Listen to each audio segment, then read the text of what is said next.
안녕하세요. 백목사의 세상 읽기, 순교의 신앙으로 살아낸 어느 거인의 생애, 여기옥 권사님에 대해서 알아보도록 하겠습니다. 자, 기독교 절제운동의 어머니 여기옥 권사. 여기옥 권사는 1923년 대구에서 태어났다. 대성그룹 총수의 부인으로 영락교회 권사로 대한기독교 절제의 대표로 평생 하나님과 동행하였으며 2006년 하나님의 부르심을 받았다. 아버지가 입다만 낡은 속옷을 입으셨고 나중에는 시장에서 천을 사다가 직접 만들어서 입었으니까요. 이런 건 괜찮은데 제가 사업을 할 때도 어머니는 수영복까지 마치 흥부 수영복처럼 여기저기 꿰면서 입고 다니셨죠. 자, 첫 번째, 어머니로부터 신앙을 받다. 하나님, 제 머리맡에 약탄관을 두지 않고 예수님 이름을 위해 순교하게 해주십시오. 10살 되었던 소녀 여기옥은 그렇게 기도하였다. 그 푸른 나이에 순교의 신앙을 갖고자 소망하였다. 어머니 최성현 권사의 신앙 유산을 그대로 물려받은 딸이었다. 여기옥은 고등학교를 졸업하자마자 기차로 11시간 거리의 평양 여자신학교로 갔다. 학교는 신사참배를 반대하다 폐쇄된 뒤였다. 다시 대구로 내려왔을 때 혼처가 나왔다. 딸을 앞에 두고 어머니는 다짐을 하였다. 내가 딸이 둘이면 하나는 부잣집에 보내고 하나는 인격을 보아 보낼 테지만 단 하나뿐인 인격을 보고 보낼 수밖에 없더구나. 약혼자 김수근은 어머니가 가르치는 성경 공부반에 출석하던 동생뻘 되는 이의 아들이었다. 겸손하고 참았으므로 어머니는 김수근을 마음에 담아두셨다. 그 집은 가난하여 때로 어머니의 도움이 필요하였다. 약혼한 뒤 어머니는 사위를 일본에 유학 보냈다. 유학 중에 김수근은 병을 얻어 사경에 빠졌다. 그런 남자에게 딸을 보내야 할 어머니의 마음은 혼란스러울 것이다. 하지만 어머니는 한 가문을 하나님께로 돌아오게 하시려는 하나님의 뜻에 의지하였다. 얘야, 하나님 앞에서 한 약혼인데 몸이 약해졌다고 어길 순 없다. 가서 아들 하나만 낳아라. 그러면 내가 이 세상에 온 보람이 있을 게다. 가난하고 외로운 신혼 살렘이었다. 하나님, 보드발의 집에 팔려온 요셉처럼 외롭습니다. 온 문중이 예수님을 모르니 요셉과 함께한 하나님께서 어찌하든 저와 함께 해주십시오. 여기옥은 시어머니를 극진히 모셨다. 신장염을 앓는 시어머니의 대소변을 1년 꼬박 받아냈다. 그러나 예수 잘 믿는 며느리 얼굴에선 어둠이 없었다. 기꺼이 효도하는 며느리를 향하여 시어머니는 복을 빌었다. 두 번째는 지혜로운 기업가의 아내. 남편 김수근은 해방의 사업을 시작했다. 남편은 지혜로운 아내와 자주 대하였고 아내의 지혜를 마음에 담았다. 대성이란 명칭도 아내의 지혜였다. 기업가의 아내로서 여기옥은 집안의 화목을 강조하였다. 방법은 신앙이었다. 남편은 낮에도 집에 와서 점심 식사를 했다. 집에 온 남편은 언제나 행복해하였다. 남편이 사기를 당하여 전 재산을 잃고 낙담할 때도 아내는 남편에게 밤에 도적이 들었다고 생각하고 잊으세요 하였다. 그러나 남편의 길이 옳지 않다 판단했을 때 여기옥은 추상 같았다. 전쟁 후 사업할 것이 없을 때 남편은 주류업에 손을 대고자 아내에게 의견을 물었다. 그때 여기옥은 단호하게 말했다. 당신이 사업한다고 술을 판다면 나는 이 집에서 나가겠습니다.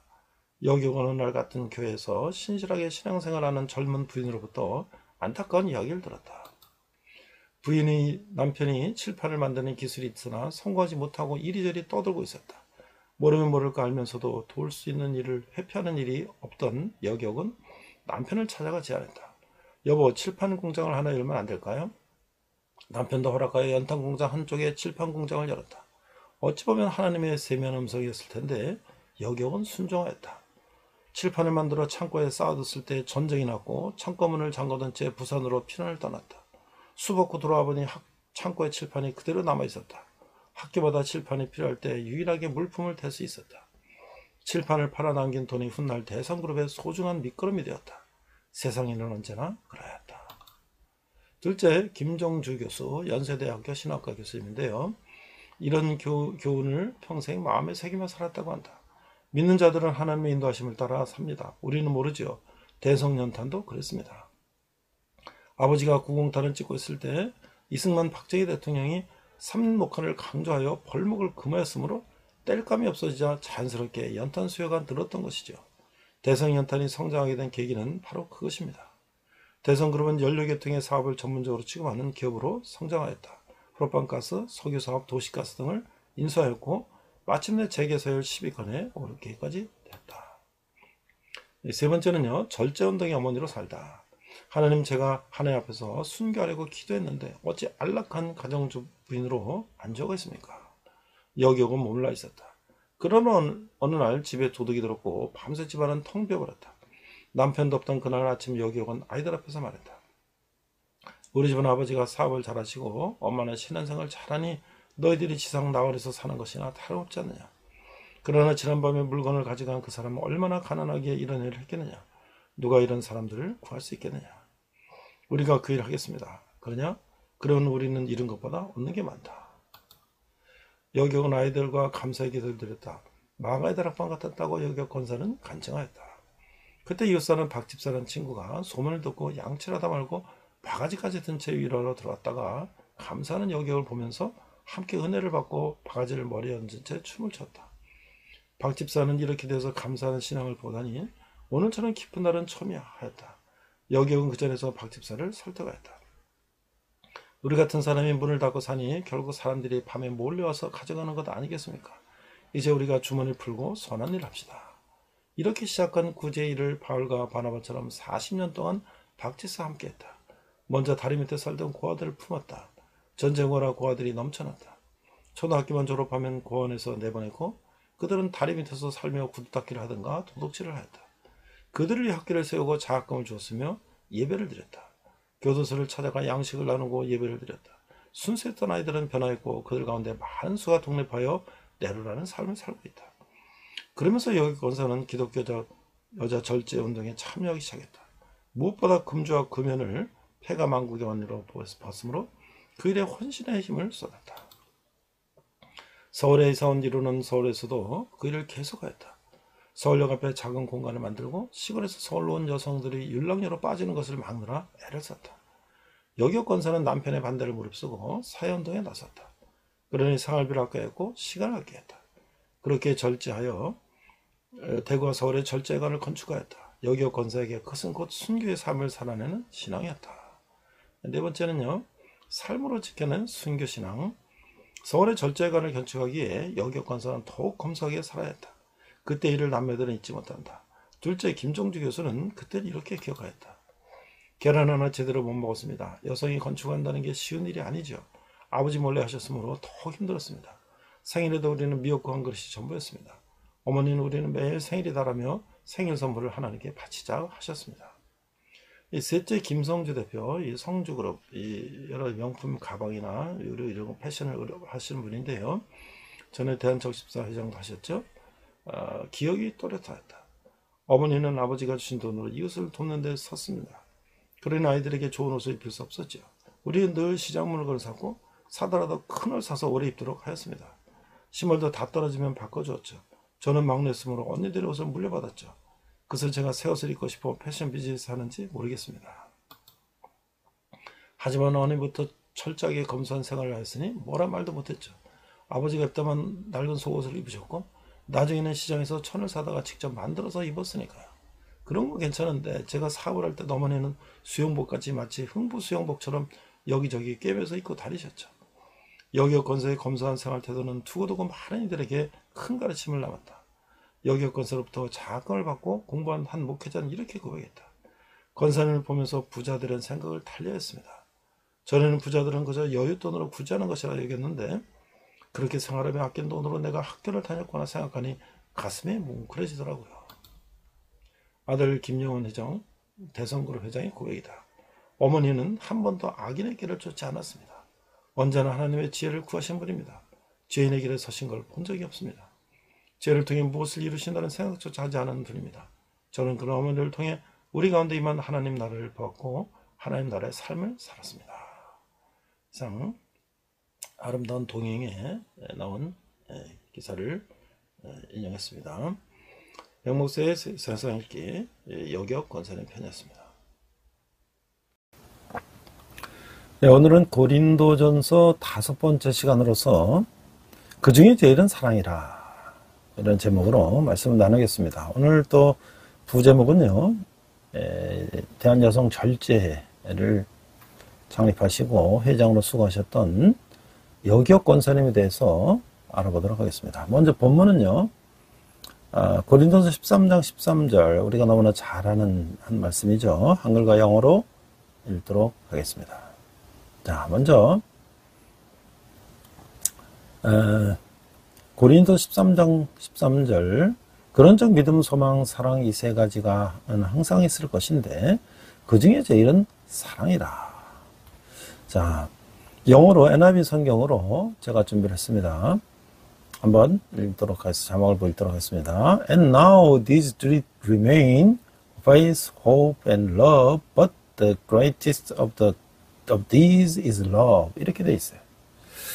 자, 제가 이제 그 12장, 은사장과 13장, 사랑장을 오늘 두 장을 함께 나눔으로 고린도전서를 마치고자 합니다. 자, 은사의 근원 12장 1절에서 6절, 성령의 은사는요, 1절, 형제들아 신령한 것에 대하여 나는 너희가 알지 못하기를 원하지 아니하노니 너희들 알거니와 너희가 이방인으로 있을 때에 말 못하는 우상에게로 그는 그대로 끌려갔느니라.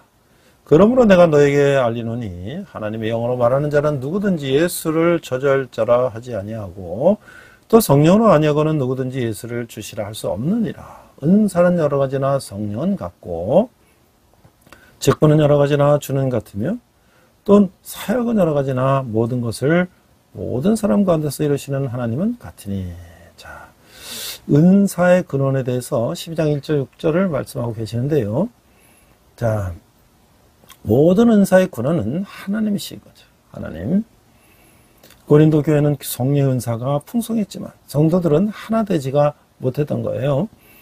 그래서 이 바울은 하나님의 은사를 주신 이유와 목적에 대해서 이렇게 교훈하고 있는 거예요. 고린도 성도들은 우상을 섬기던 자들이었지만 예수님을 주님으로 고백하고 섬기는 자들이 되었어요. 예수님을 주님으로 믿고 시인하는 것은 성령의 역사심을 보여주는 가장 분명한 증거다라고 할 수 있는 것이죠. 교회 안에는 다양한 은사, 직분, 사역이 있어요. 바울은 이 모든 것이 같은 성령, 같은 주, 같은 하나님으로부터 온 것이라고 말씀하고 있어요. 삼일체 하나님이 주시는 은사에는 높고 낮음이 없다고 하는 것이죠. 은사는 값없이 받는 선물이에요. 성숙한 성도는 특정한 은사를 강조하거나 내세우지 않고 모든 은사를 존중한다고 하는 것이죠. 여기서 우리 이런 질문을 할 수가 있어요. 성도가 성령을 받은 가장 분명한 증거는 무엇인가요? 삼일체 하나님이 교회를 위해 주신 다양한 은사들을 존중하는 것이 왜 중요할까요? 우리가 성령을 받다는 건 우리에게 은사가 있다는 것이죠. 또 우리는 교회에서는 각각 다양한 은사를 존중해야 된다라고 할 수 있는 것이죠. 자, 두 번째는 은사의 종류를 이렇게 말씀하고 있어요. 12장 7절에 10절, 11절. 각 사람에게 성령을 나타내심은 유익하게 하려 하심이라. 어떤 사람에게는 성령으로 말미암아 지혜의 말씀을, 어떤 사람에게는 같은 성령에 따라 지식의 말씀을, 다른 사람에게는 같은 성령으로 믿음을, 어떤 사람에게는 한 성령으로 병 고치는 은사를, 어떤 사람에게는 능력 행함을, 어떤 사람에게는 예언함을, 어떤 사람에게는 영을 분별함을, 어떤 사람에게는 각종 방언 말함을, 어떤 사람에게는 방언을 통역함을 주시나니 이 모든 일은 한 같은 성령이 행하사 그의 뜻대로 각 사람에게서 나눠주시는 것이다. 자, 이게 은사의 종류, 은사의 종류. 하나님이 각 사람에게 은사를 주신 것은 성도와 교회의 유익을 위해서인 것이죠. 은사는 개인의 자랑이나 욕망 충족이 아니라 공동체의 유익을 위해서 사용해야 한다는 거예요. 은사에는 많은 종류가 있죠. 본문에서 바울은 지혜의 말씀, 지식의 말씀, 믿음, 병고침, 능력 체험, 예언, 영분별, 방언, 방언 통역 등 대표적인 은사 9가지를 소개하고 있어요. 이 모든 은사는 같은 한 성령이 그분 뜻대로 나눠주시는 것이다.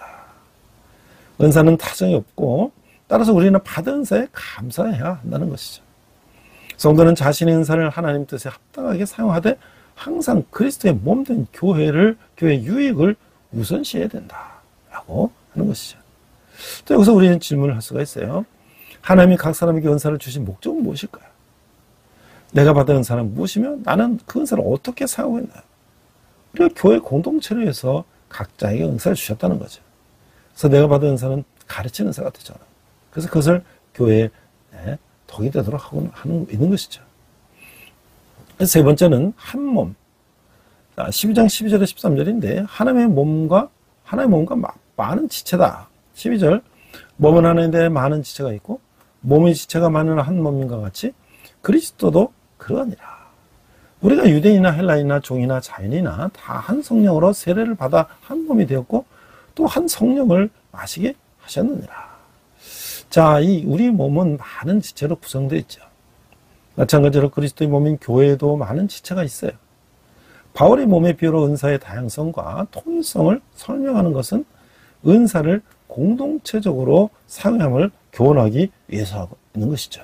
예수 그리스도는 교회의 머리시고 교회는 그리스도의 몸이고 성도들은 그 몸의 지체라고 하는 거예요. 유대인이든 헬라이든 종이든 자연이든 모두 그리스도 안에서는 하나라고 하는 거예요. 모든 성도는 성령으로 죄심을 받는 세례를 통해 그리스도의 몸의 지체가 되는 거예요. 또한 한 성령을 마시고 한 성령으로 충만해지는 거예요. 이로써 한 성령 안에서 한 몸이 되는 것이죠. 민족과 배경과 언어는 달라도 한 성령으로 거듭난 성도는 그리스도의 지체요 온전한 한 몸이다 라고 하는 것이죠. 여기서 우리는 이런 질문을 할 수가 있어요. 바울이 그리스도의 몸을 연결시켜 설명한 이유는 무엇일까요? 그리스도 안에서 한 몸 된 것을 지키기 위해서 내가 내려놓을 것은 무엇인가요? 자, 그러니까 우리 몸은 이 몸에 있는 모든 이 얼굴, 몸에 있는 지체 이런 것들은 뭐야? 다 합력해서 이 사람이 사는 데 도움이 되는 것이죠. 서로 누가 잘났다 내가 잘났다 하는 게 아니란 말이죠. 그래서 서로가 서로를 위해서 양보하고 협력하고 좋아해야 된다. 나도 내가 가지고 있는 거지만 서로 협력을 위해서는 내가 또 내려놓을 것도 내려놓아야 된다라는 것이죠. 자, 네 번째는요. 많은 지체가 있다. 14절 몸은 한 지체뿐만 아니요 여럿이니 만일 발이 이르되 나는 손이 아니니 몸에 붙지 아니했다 할지라도 이로써 몸에 붙지 아니한 것이 아니요. 또 귀가 이르되 나는 눈이 아니니 몸에 붙지 아니했다 할지라도 이로써 몸에 붙지 아니한 것이 아니네. 만일 온몸이 눈이면 듣는 것은 어디며 온몸이 듣는 것이면 냄새 맡는 것은 어디냐. 그러나 이제 하나님이 그 원하시는 대로 지체를 각각 몸에 두셨으니 만일 한 지체뿐이면 몸이 어디냐? 이제 지체는 많으나 몸은 하나라. 자, 그래서 많은 지체가 있는데 한 성령으로 교회는 다양성을 이룬다. 모든 지체가 똑같다면 그 몸은 제대로 기능할 수가 없죠. 그래서 하나님은 그분 뜻에 따라 몸인 교회 안에 다양한 지체를 두신 거예요. 발은 손이 아니어도 귀는 눈이 아니어도 몸에 속한 지체라는 것이죠. 온몸이 다 눈일 수는 없어요. 들을 수 있는 귀도 필요한 법이에요. 한 지체뿐이면 몸이 될 수가 없다고 하는 것이죠. 각기 다른 은사를 가진 여러 지체가 각자의 역할에 충실할 때 몸이 온전할 수가 있는 것이죠. 그러므로 교회에 속한 모든 지체는 없어서는 안 될 귀한 존재라고 하는 거예요. 성도는 하나님이 자신에게 은사를 주신 이유를 생각하며 그 은사를 통해서 그리스도의 몸된 교회를 건강하게 세워가야 하는 것이죠. 여기서도 이런 질문을 할 수가 있어요. 그리스도의 몸인 교회에서 다양한 지체의 역할은 무엇인가요? 몸의 지체가 서로의 다양성을 존중하지 않으면 어떻게 될까요? 그렇죠. 서로가 서로 존중하지 않으면 불협화음이 일어나는 거예요. 자, 이 다섯 번째는 함께하는 공동체.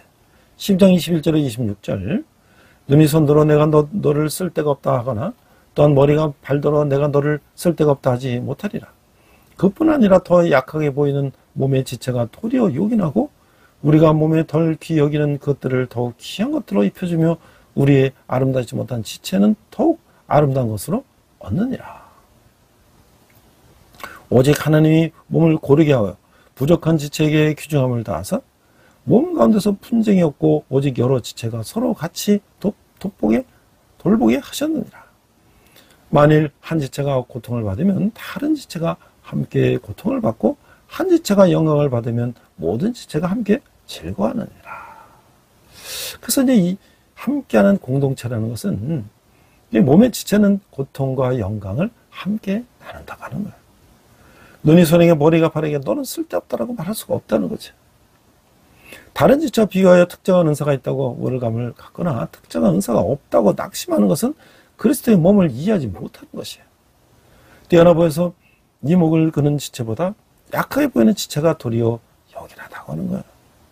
한 지체가 고통을 받으면 모든 지체가 함께 아파하고, 한 지체가 영광을 받으면 모든 지체가 함께 즐거워한다는 것은 각 지체가 서로 보여주고 세워주는 관계임을 말해주는 거예요. 그리스도의 몸을 이루는 지체인 성도들은 경쟁 관계가 아니라 서로 사랑으로 포원하고 섬기는 귀한 동역자라고 하는 것이죠.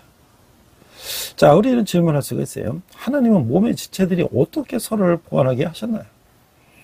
연약한 지체를 사랑으로 섬기려면 어떤 노력이 필요할까요? 저는 요즘 이가 이쪽 어금니가 쪽이 안 좋아가지고요. 그 임플란트를 하고 있는데 이쪽이 이제 아프니까 못 쓰잖아요. 근데 반대쪽으로 이제 씹는 거예요. 그래서 이제 먹고 있어요. 자, 그런 거 보면서 어떻게 하나님은 귀하게 눈도 양쪽을, 한쪽이 상해도 한쪽에서 보고 수 있게, 또 귀도 2개, 콧구멍도 2개. 근데 왜 입은 하나일까?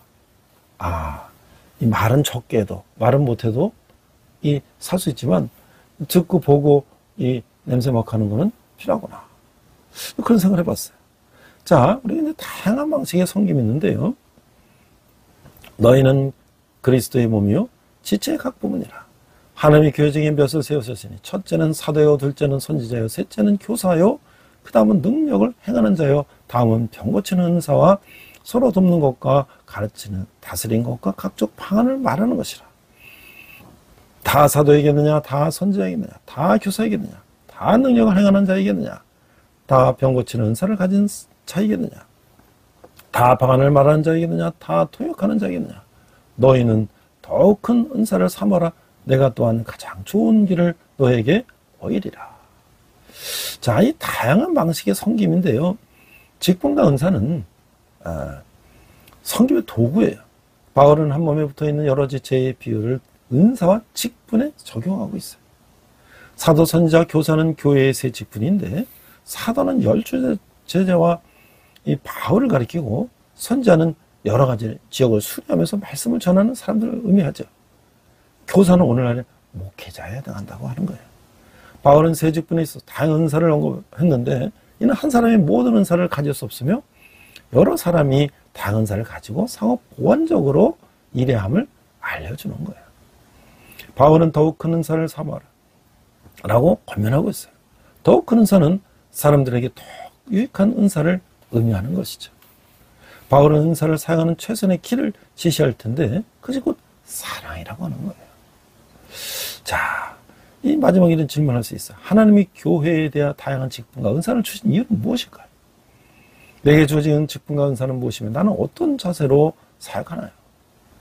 하나님께서 우리가 다양한 직분을 주신 것은 그의 은사, 달란트, 기프트에 따라서 은사를 주신 거예요. 근데 은사는 사용하지 않으면 이제 하나님 걷어가신다는 거예요. 그래서 우리가 그런 은사를 공동체를 해서 적극적으로 사용해야 된다. 근데 이 은사는 가르치는 은사예요. 지금 이제 단순한 자정원리, 삶을 부여하는 단순한 자정원리라는 지금 세미나를 이제 준비하고 있는데요. 이것은 경영학적인 거, 또 회계학적인 거, 그 다음에 사회, 리더십이나 이런 사회적인 거, 그 다음에 어떤 새로운 이제 또, 새로운 뭐 인터넷 쇼핑이라든지 새로운 사업, 그거다 신학적인 거, 성경적인 것까지 총망라되어 있는 책이라서 제가 이제 그걸 열심히 공부하고 그동안 제가 가졌던 모든 경험을 가지고 강의를 준비하고 있어요. 그러니까 하나님 저에게 가르치는 은사를 주신 것을 저는 적극적으로 활용하려고 노력을 하고 있죠. 자, 제가요, 사랑을 생각하면 기억나는 한 장면이 있어요. 제가 이제 청년 시절에 저희는 아버지께서 파주에서 이제 미군 부대에서 테일러 샵을 하셨어요. 그래갖고 이제 파주에서 우리가 살았는데, 우리 부모님이 평안도에서 내려오셔갖고, 거기 정착을 하셔서 저희들을 낳고 살으셨는데, 그때 제가 파주에 이제 법원리 교회라는 교회를 다녔어요. 그래서 교회에 이제, 그때, 장로님이 그 보육원에 이제 원장님을 하셨어요. 원. 그 당시에는 이제 청년 전쟁과도 많고, 이제 그랬죠. 그런데 그때 이제, 그 고원의 이제 원생들, 특히 학생들, 중고생들을 중심으로 해, 초중고생을 중심으로 해서 이 찬양팀이 있었는데, 얼마나 그 찬양팀이 정말 노래를 잘하는지, 거기에 이제 음악 선생님도 계시고, 지휘한 선생님도 계시고 해서, 찬양팀이 연습을 잘 해갖고, 단복을 탁 입고 미국 무대나 이런 데 가서 교회 가서 특성을 하는데 우리 교회가 장로님이 심하시는 교회인데도 우리 교회도 자주 못 와요. 그 수많은 미국 무대 이런 채플에 가서 특성하고 막 그런 것 같아요. 근데 그때 이런 노래를 불렀어요. 천사의 말을 하는 사람도 사랑 없으면 소용이 없고 심한 진리 깨달은 자도 울리는 징과 같네. 하나님 말씀 전한다 해도 그 무슨 소용이 있나. 사랑 없이는 소용이 없고 아무것도 아닙니다. 진리를 보고 기뻐합니다. 무리와 사심 품지 않으며 모든 것 있고 바라는 사랑 모든 것 덮어지네. 하나님 말씀 전한다 해도 그 무슨 소용이 있나. 사랑 없이는 소용이 없고 아무것도 아닙니다. 지금은 희미하게 보이나 그때는 주를 맞대고 보리. 하나님 나라를 알고 계시듯 우리도 주를 알리. 하나님 사랑 말씀 전한다 해도 그 무슨 소용이 있나. 사랑 없이는 소용이 없고 아무것도 아닙니다. 이 찬양을 부르는데요.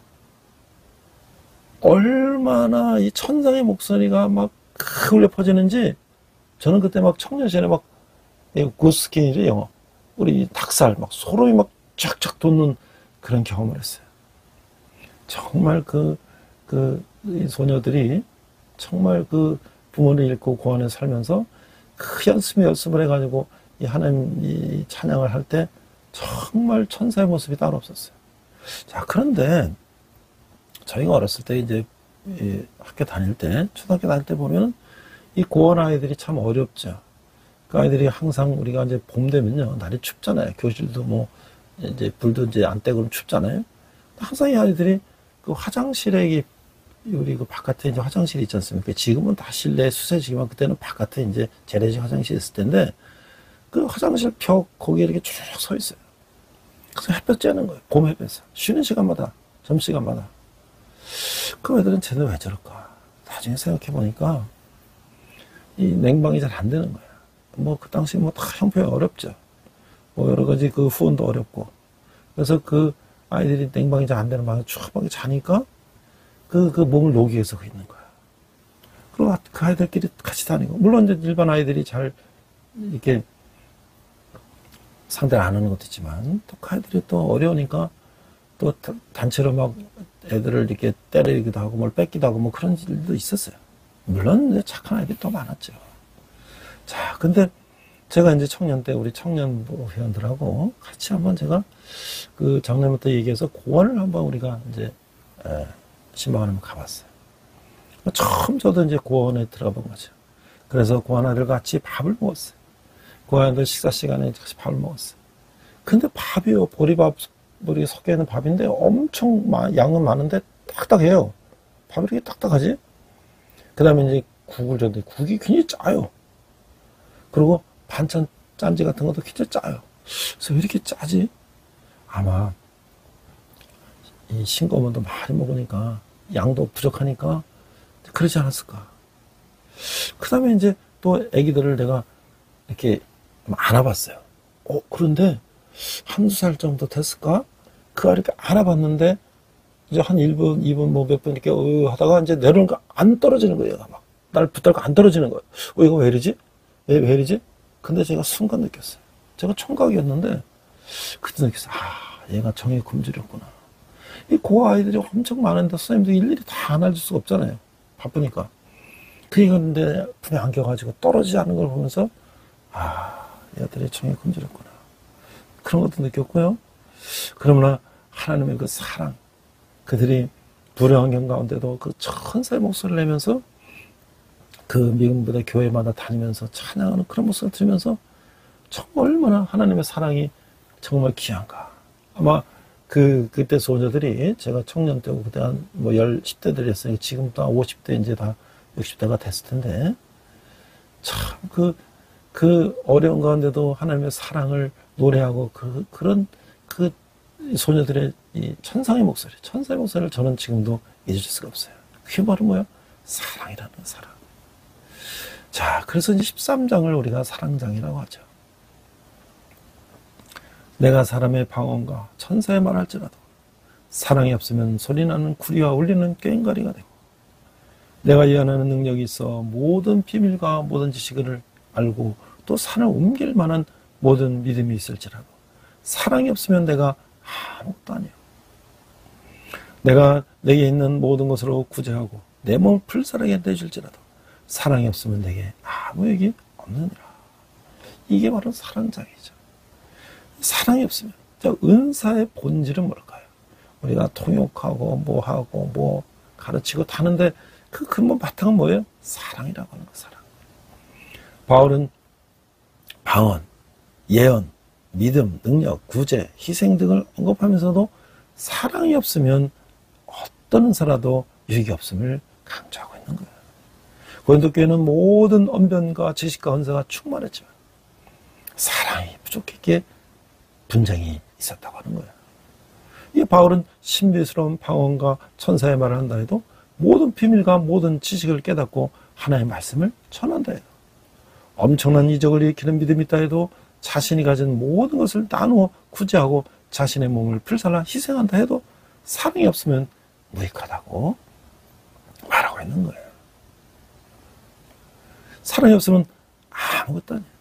성령 은사는 언제나 하나님과 이웃에 대한 진실한 사랑을 바탕으로 사용해야 한다는 것이죠. 그래서 이런 질문을 할 수가 있어요. 바울이 대단한 은사들보다 사랑을 강조한 이유는 무엇인가요? 사랑으로 은사를 행하기 위해 어떤 노력과 기도가 필요할까요? 그렇죠. 우리가 그 바탕에 사랑이 없으면 그 은사가 자기 자랑과 과실뿐이라는 거죠. 두 번째는 사랑의 속성인데요. 13장 4절에 7절.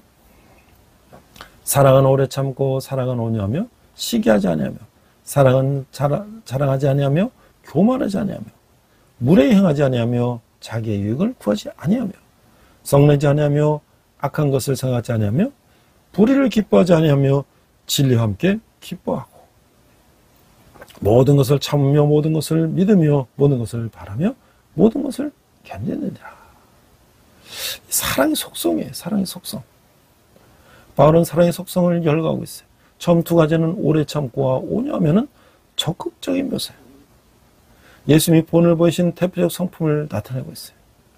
이어지는 8가지 성품은 모모하지 아니하며라는 소극적 묘사로 타락한 인간의 성향에 근거를 하고 있어요. 타락한 인간의 일반적인 성향은 시기하고 자랑하죠. 자신을 높이고 상대방에게 무례행하고 양보하기보다는 자기의 유익을 먼저 구하죠. 화내며 악한 것을 생각하고 불의를 즐거워하죠. 반면 하나님으로부터 비롯된 사랑은 진리와 함께 기뻐하는 거예요. 모든 허물을 덮어주고 의심스럽거나 실망스러운 일이 있을지라도 신뢰를 포기하지 않는 거예요. 소망 가운데 모든 고난과 역경을 견뎌내는 것이죠. 온전한 사랑은 믿음과 소망을 견고히 해서 성도의 삶을 완성하는 거예요. 여기서 우리는 질문할 수가 있어요. 바울이 말하는 사랑의 속성은 구체적으로 무엇인가요? 하나님으로부터 비롯된 사랑이 내 삶에서 어떻게 드러나나요? 자, 세 번째는 이제 사랑과 은사를 13장 8절에서 10절 이렇게 말씀하고 있어요. 사랑은 언제까지나 떨어지지 아니하며 하되 예언도 피하고 방언도 그치고 지식도 피하리라. 우리는 부분적으로 알고 부분적으로 예언하니 온전한 것이 올 때는 부분적으로 하던 것이 피하리라. 자, 이 사랑과 은사가요. 사랑은 영원한 거예요. 사랑이 영원한 것과 대조적으로 예언과 방언과 지식은 한시적이라는 거예요. 우리가 이 땅에서 깨닫고 말하는 것은 모두 온전하지가 않는 거예요. 부분적인 것이. 그러나 온전한 것이 오면 부분적인 은사가 더는 필요하지 않게 되는 것이죠. 온전한 것이 올 때 이런 예수 그리스도의 재림때를 말하는 거예요. 새하늘과 새 땅에서는 영원한 것, 즉 사랑만 남는다고 하는 것이죠. 예수님이 다시 오시는 날 부분적인 은사는 온전한 사랑의 자리를 내줘야 하는 것이죠. 그러므로 우리는 이 시적이고 부분적인 은사를 절대적인 것으로 여겨 자랑하거나 열등함에 빠져 낙심할 필요가 없다고 하는 거예요. 성도는 사랑만이 영원한 남을 그날을 사모하며 각자에게 주어진 은사를 겸손히 생각해야 돼 항상 사랑으로 행해야 한다고 하는 것이죠. 그래서 우리는 이런 질문을 할 수가 있어요. 온전한 것이 올 때는 언제일까요? 사라지게 될 부분적인 은사를 지키려고 사랑을 소홀히 하지는 않았는지 우리가 한번 돌아보고, 우리가 이제 사라지가 될 부분, 또 온전한 것이 올 때, 예수님 다시 오실 때, 그때 우리가 우리 이 다 없어질 것, 그것을 가지고, 그것을 우리가 붙들고 있느라고 사랑을 소홀히 하면 안 된다고 하는 것이죠. 자, 이제 네 번째는요, 지금과 그때를 이렇게 말씀하고 있어요. 내가 어렸을 때는 말하는 것이 어린아이 같고, 깨닫는 것이 어린아이 같고, 생각하는 것이 어린아이 같다가 장성한 사람이 돼서는 어린아이를 버렸노라. 우리가 지금은 거울로 보는 것 같이 희미하나 그때는 얼굴과 얼굴을 대하여 볼 것이요, 지금 내가 부분적으로 하나 그때는 주께서 나를 아신 것 같이 내가 온전히 알리라. 그런즉 믿음, 소망, 사랑, 이 세 가지는 항상 있을 것인데 그 중에 제일은 사랑이라. 자, 지금과 그때, 바울은 지금과 그때를 대조해서 설명하고 있어요. 예수님이 이 땅에 다시 오시기 전 상황인 지금은 어린아이 같아요. 깨닫는 것이 더디고 미성숙하며 자기중심적이에요. 하지만 예수님이 다시 오시는 그때는 장성한 사람이 되어 어린아이의 부족함을 벗어버릴 것이에요. 지금은 비록 구리로 만든 거울로 보는 것 같이 희미하지만 그때는 얼굴과 얼굴을 대하며 보듯이 선명해질 것이다. 이게 무슨 얘기냐면, 지금 2000년 전에는요, 오늘 같은 그런 거울이 없었어요. 구리로 만든 거울이에요. 유리로 만든 거울이 없었단 말이죠. 그러니까 구리로 만든 거울로 얼굴 이렇게 보면 희미하죠. 그러나 예수님이 다시 오실 때 우리 어때요? 얼굴 거울을 마주 대보면 얼마나 선명하게 보여요. 자기 얼굴을 구리 거울로 볼 때 희미한 것이 예수님 다시 올 때 이제 우리는 얼굴 거울을 마주 대고 보면 선명하게 보인다는 거예요. 그럼 우리는 지금 많이 한다고 교만하거나 잘 모른다고 답답할 필요가 없다는 거예요. 믿음과 소망과 사랑은 영원하며 그 중에 제일은 사랑인 것이죠. 그날이 올 때까지 우리는 받은 은사로 사랑하며 섬기는 일을 묵묵히 수행해야 한다고 하는 거예요. 이런 질문을 할 수가 있어요. 어린아이 모습을 얻고 장성한 사람처럼 깨닫게 되는 때는 언제인가요? 내 인생 끝까지 또 예수님 재림 때까지 내가 붙잡을 가치는 무엇인가요? 그때는 뭐예요? 예수님 다시 오실 때 나는 그때까지 사랑을 붙잡고 있어야 된다는 거죠. 자, 제가 앞에서 이 사랑을 나누신 분들을 대해서 제가 이제 생각을 해보다가 그 대성그룹의 김수근 회장님의 사모님이셨던 그 여기옥 권사님에 대해서 다시 한번 제가 생각을 해봤어요. 이제 전국에 이제 군대 교회가 한 1,004개라 그래요. 한 1,000개가 넘는데, 제가 이제 이 군대 교회 처음 갔을 때 우리 상급부대는 여단교회 가니까요. 그 조그만 방 안에 이 책꽂이가 쫙 돼 있고요. 책이 굉장히 있는데 책들이 굉장히 젊은이들 읽을 아주 좋은 책들이 많이 있어요. 그래서 이거 책꽂이 이런 건데, 근데 같은 책들이 두세 권씩 좀 있는 거예요. 그래서 여단 목사님한테 이거 좀 우리 중대에 있는 우리 중대원들도 책 좀 보게 좀 이거 두고 세 권이니까 한 권씩만 나 가져가겠다고 3박스를 이렇게 추리고 있는데, 그거 저기 대성그룹에서 기증한 건데요. 거기다 연락하면 올 수도 있어요. 그래요? 그래요? 그럼 전화번호 좀 주세요. 하고 제가 이제 대성으로 전화를 했어요. 이만저만 우리 조그만 부대인데 상급 부대 있는데 우리 좀 이거 책 좀 주시니까 보내주겠다는 거예요. 그래서 이제 이렇게 해서 얼마 후에 이제 이 책꽂이하고 박스 책이 여러 박스가 왔어요. 그래서 교회 뒤에다가 이제 책꽂이를 넣고 박스를 채워놓는데, 이거 진짜 젊은이들이 그만한 좋은 책들을 수십 권, 수백 권을 주고, 책꽂이도 이거 몇십만 원짜리 100만 원, 200만 원 될 만한 책꽂이도 주고 그래서, 우리 대학교 학생들, 기숙사 예배하는 학생들도 이거 있으면 좋겠는데 해가지고 또 전화를 했어요. 근데 그 전화를 받으시면 누구냐면, 그 대성닷컴, 코리아닷컴, 그 출판사, 대성그룹 산하의 출판사라는 연세대학교 신학과 교수님이었던, 지금 정년퇴직하셨는데요. 김정주 교수님이 그 연락을 받고 계시더라고요. 그래서 아무리 대학의 기숙사 학생들 예배하는 이 예배 처소에도 이런 걸 주면 주말에 좀 책 보낼 텐데 좀 보낼 수 있어요. 그럼 보내주겠다. 그것도 보내주셨어요. 그래서 야, 정말 이게 이런 책들을 제가 또 애기책들 또 어린이 책들, 우리는 뭐 다 성인들이니까 어린이 책들은 또 다른 제가 박스에 넣어가지고 우리 다문화 아동센터에도 갖다 주기도 하고.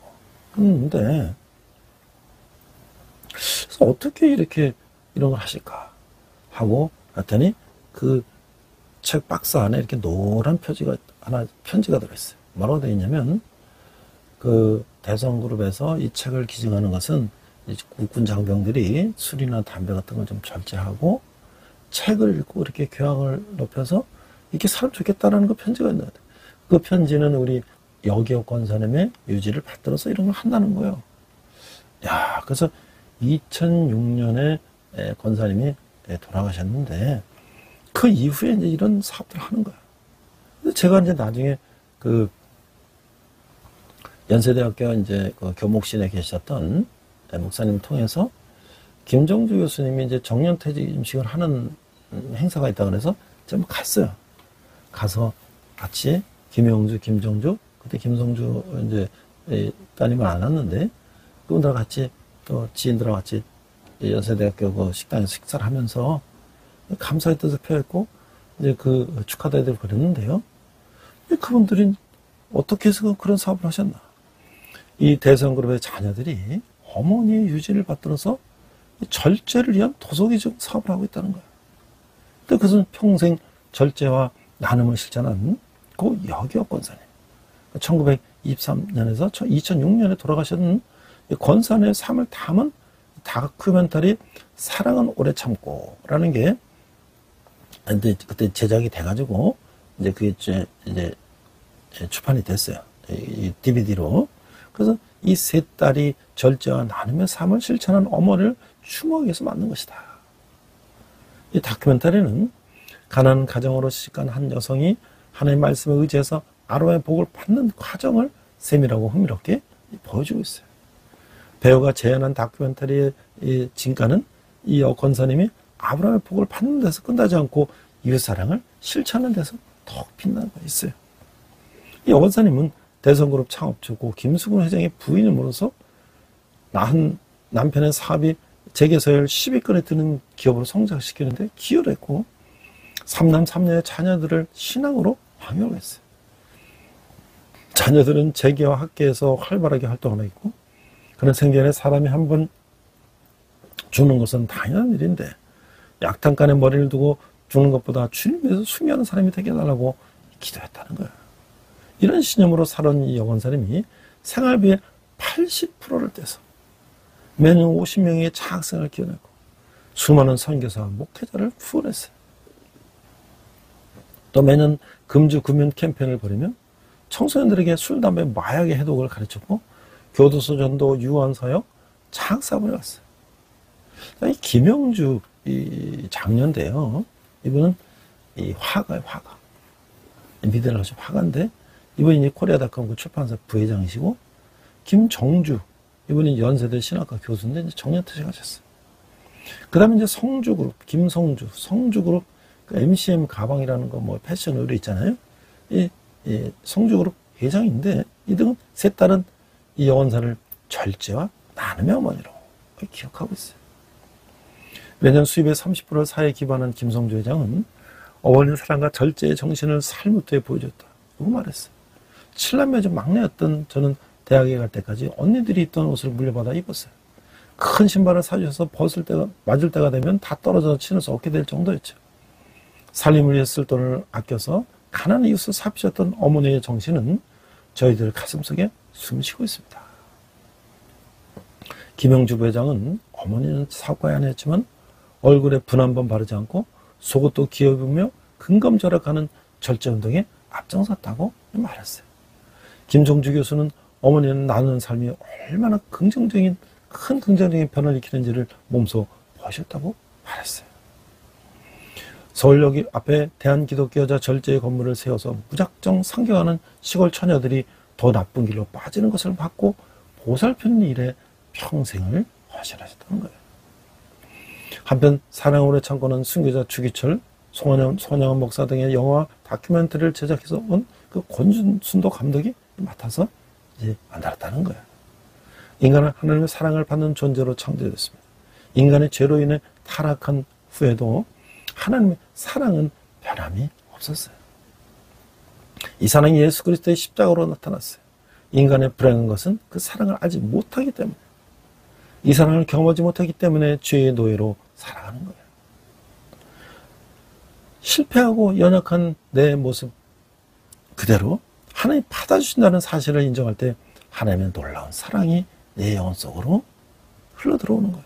그럼 인생의 모든 얽매임에서 해방되어 참 자유를 경험하고 내 삶이 처음부터 하나님의 은총 가운데 있었음을 깨닫게 되는 것이죠. 하나님이 주신 사랑의 신비를 경험한 사람이 다른 사람도 사랑할 수가 있는 것이죠. 함께 기도하겠습니다. 하나님 사랑으로 허다한 허물과 죄를 용서하셨습니다. 저는 그恩을 잊어버리고 예전 습관대로 상대방의 잘못을 파헤치며 비판하고 정죄하고 있어요. 미움과 분노를 말씀으로 잘 다스려 이웃에게 앙을 하지 않게 하여 주시옵소서. 감사드리며 예수님 이름으로 기도했습니다. 아멘.